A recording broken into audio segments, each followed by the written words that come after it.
bathroom fittings and hardware items, water pumps. So these are now we are producing from India, Italy and China, and we are marketing in Saudi Arabia. So we are planning to move to East Africa and whole Africa. So that is why we are here now. So in East Africa, you decided to begin with Kenya. No, actually we have started in Somaliland. Somalia. We have an agency there in Somaliland, and we already started before 8 months. So the next step, what we thought is Kenya would be a good place to expand our business in Africa. So you don't currently have any business in Kenya, or just doing marketing? Some people are coming to Somaliland to buy our products in Kenya, but we want to be in the market in a big way. That's why we are in Kenya. Oh, but the products are not from Kenya. You're importing them No. from We are other companies? We are importing from India, Italy, and China. These are the major producing countries, manufacturing countries for us. You only do fittings for bathrooms only? No. Bathroom fitting, and we have water pumps, power tools, and also door locks, hardware items. And these are all our products. Thank you. Thank you very much. Thank you. Nice to meet you. Thank you. Bye.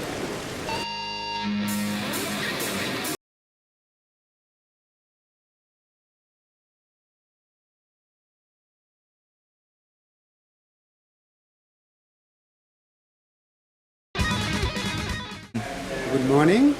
My name is Peter Mudosi. I am a retired engineer. My background is in the water services sector. I worked in the ministry responsible for water services up to the year 2008.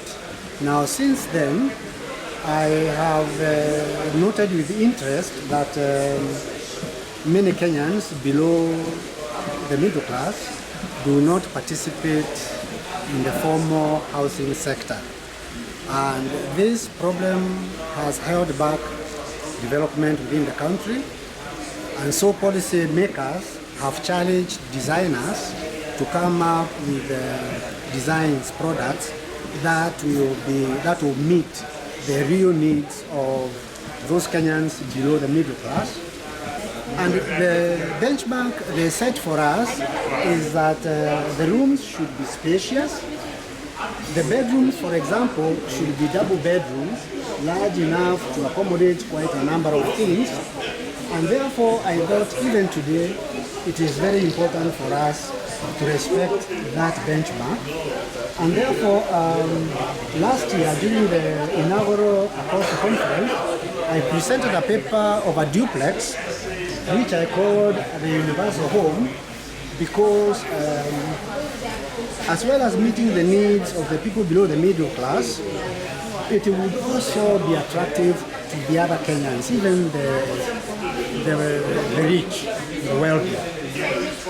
The idea being that by maintaining very regular shapes and by concentrating the sanitary core in one corner, you can have adequate amenities to meet all the needs. Now the needs for us Africans, not Africans, but people in Africa, be they African, they could also be our Somali brothers.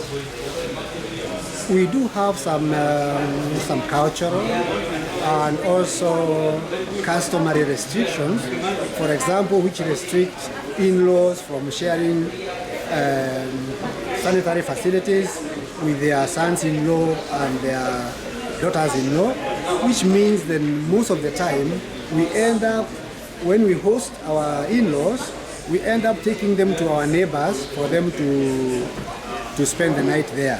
Now I intended to solve that problem by making sure there are 4 bedrooms. One can be for the parents, one can be for the daughters, and another one for the sons. So you have an extra one for visitors. And when your parents-in-law visit, take them to their room direct. They will inspect it, they will find it is self-contained, and they will be at home. So this year I brought a kind of a bungalow type building which does not have now the floor slab. and which I've called the versatile new home. It has the same 4 bedrooms, all of them self-contained. The sanitary force is clustered in one small area, so all the toilets can be served through just one manhole, bringing down the cost. This particular design is so versatile because it enables roof catchment very, very easily. The roof for the bedrooms slopes inwards, gently inwards, and for the sitting room and the kitchen is also slopes gently backwards, meaning the water harvesting is very easy. Apart from that, if your family is small, a young family that is, the parents and the little child can use one bedroom, while the bigger children and the house help use the other bedroom, leaving 2 self-contained rooms to rent out to those people seeking such small living spaces. They could be university students, there could be new employees, singles, and after very many years, when the children have grown up and have moved away, you can put it to alternate use. You can have the kitchen as a kitchen. This one can be a restaurant area. That one can be your office. That one can be your store. And even then, you still have the 2 rooms to rent out. So, in design, and that they truly meet needs of the workers we expect to be living all along the Lapset corridor and around Konza. Thank you.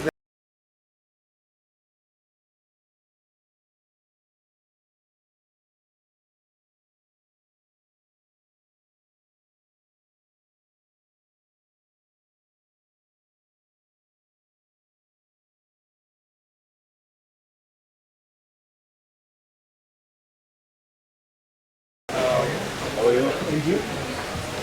Muhammad Islam from Riyadh, Saudi Arabia. My name is Tanvir Ali. We are from Showal Plastic Company, based in Saudi Arabia. Okay. Basically, let me know a little bit about the reason why you're here. Because I've talked to many people that they're giving me their reasons why they're here. You specifically, the main reason why you're here. We as a plastic company from Saudi Arabia, we want a representation here in Kenya. But at the moment we don't have the distributors. Just to increase the business, we are looking for a growth in the international sales. So our main purpose is to finalize an agency or distributor in Kenya. In Kenya? Yeah. What can you say about the reason why you're in Kenya? In Kenya, it's a good market, and we will try to, be catching the business, and we'll try to, understand what the business is. Currently, what the business is doing in there, and we are trying to, be catching the global people also, so that they can help us to expand our business in the local market. And we really eager to find some distributors or some local vendors also, so that they can, they expand our business in there. And we happy in Saudi Arabia, if together we will work in different areas. And what's your response towards the Kenyan people? No, actually we know there is the importance of Kenya. It is the leading commercial hub in the Eastern Africa. We know the importance. And we have been receiving many inquiries from Kenya for our product. So this is the we are here in order to have our representation in Kenya and be present in the local market. So I can conclude by saying that everything is possible and it's positive. That means it goes to, we actually have to invest and in the job market to rise For sure. It will positively add to the local market, opportunities for the local Kenyan persons are there. Okay, thank you. That's Thank you. Nice talking to you. Thank you.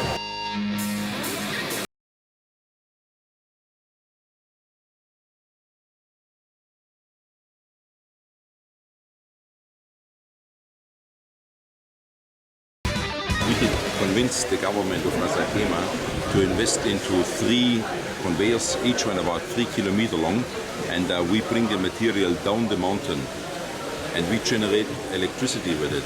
We use the dynamo, we use the electric motor like a dynamo to break down the force, the speed, and to generate electricity. And here we have the Stiebel. We are the only company in the MENA region who are assembling gear motors. We have for a few €100,000 parts in our stock, and we can assemble any size of gear motors within a few hours. And this is one of these downhill conveyors. That downhill conveyor, it comes from up there and brings the material down to the valley. And these are various type of crushing plants. This is Clayman impact crushers. There are 6 of those big Clayman crushers in one plant, and this is the biggest plant ever built. This is the world's biggest crushing and screening plant for limestone, with a feed capacity of over 3,500 ton an hour. With this plant, my customer is doing 60 to 70,000 ton a day. And this shows a little bit about our engineering. We are doing everything in AutoCAD 3D and with very qualified engineers to ensure real efficient plant.